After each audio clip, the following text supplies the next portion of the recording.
What's going on, Ranger fans? Leo V back at it again with another one of the Boom Studios comic book covers.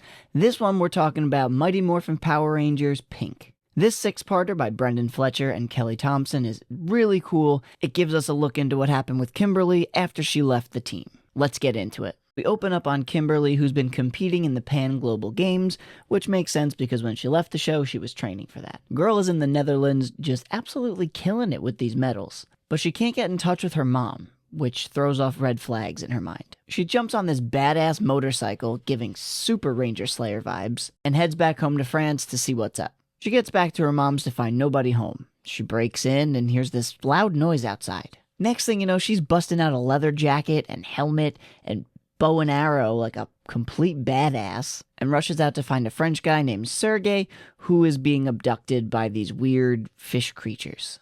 And Sergey tells her that his father and sister are also missing. He also tells them about a group of survivors that were being held off in a cave off the side of a cliff somewhere. Naturally, Kimberly tells him she'll take care of it and goes home to call Zordon for some help. The other Rangers are off-world fighting Rita and Lord Zed, but Zordon says there may be another way that he can help. Because they didn't use the Sword of Power to transfer Kimberly's power over to Kat, there's some latent pink energy that resides in her that they can still work with. Zordon says he can temporarily reactivate her powers, sends over the Sword of Light, and uses some of his own energy to power it up. So Kimberly's a Pink Ranger again, and this suit is badass. It's got these black accents, kind of like the Ranger Slayer, but it's not as dark. It still gives you that good hero energy, but also giving it a different kind of twist from the actual show. Sergey watches as the Pink Ranger drives off to the cliff to help out everyone in trouble. When she gets there, she finds a bunch of sea creatures in cages,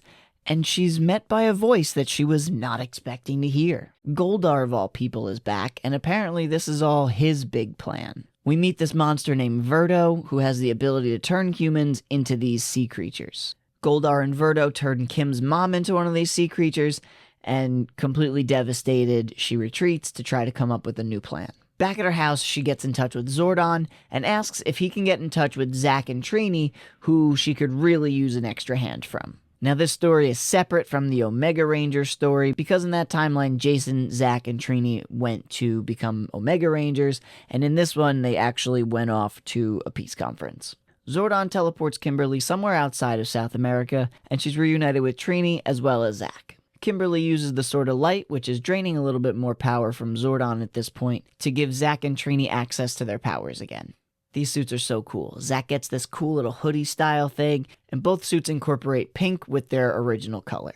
Goldar, knowing that a team is going to be what takes him down, busts in, takes the sword, and kidnaps the Rangers. He uses the Sword of Light to power up this Frankenstein's monster of Zords, Typhonus, which is a combination of a bunch of different Zords. We've got the Tiger Zord, the Firebird Thunder Zord, the Lion Thunder Zord, the Unicorn Thunder Zord, and Cyclopsis, which was one of Rita's Zords from one of the episodes. Kimberly and Trini use their communicators to make a hologram of the Power Rangers to trick the monster into charging into their cage and letting them escape. Turns out it's Kimberly's mom, and after a heartfelt moment, she's able to fight against Verdo's brainwashing, and even though she still looks like a sea creature, she has control of her mind again. Kimberly gets the Sword of Light back, the three Rangers morph into their fancy suits, and Kimberly and Goldar have a fight inside of Typhonus. Kimberly detaches the Firebird, while Verdo flees underwater. After saving Sergey and his sister Britt, Zordon communicates the Rangers and tells them that if they're going to win, they're going to need a full team. So Kimberly raises the Sword of Light one more time, and Serg and his sister become the Red and Blue Rangers, giving us another female Red Ranger, which is always cool to see. Goldar and Kimberly set up a truce for now because Verdo went against Goldar's actual plans and is running amok.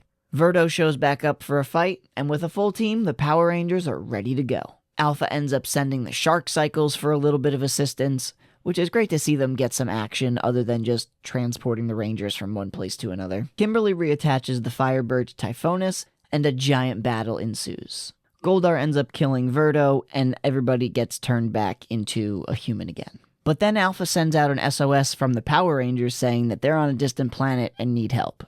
Alpha sends Tor and Titanus to pick up the new Rangers so they can jettison off into space to help the other team. The Rangers are trying to fight Serpentera when Typhonus Ultrazord shows up to kick some ass. Both teams pairing up to absolutely nail Serpentera and send Rita and Zed back to the moon. That whole time, not telling her friends that it was them really took a toll on Kimberly. So when they went home and gave their powers back to Zordon, she really had time to think about what her life was going to be like. 1 year later, Kimberly is back to training for the Pan Global Games, and we see her writing a letter to Tommy. This ends up being the same letter that we would hear Adam read out loud in the Power Ranger episode, although I do feel like a Dear John letter was not the way that they should have ended their relationship, but, you know. It was nice getting to see a different side of Kimberly, a bit more mature side since she's been a Ranger, and now having to jump back into a leadership role. She really showed that she was capable of doing that.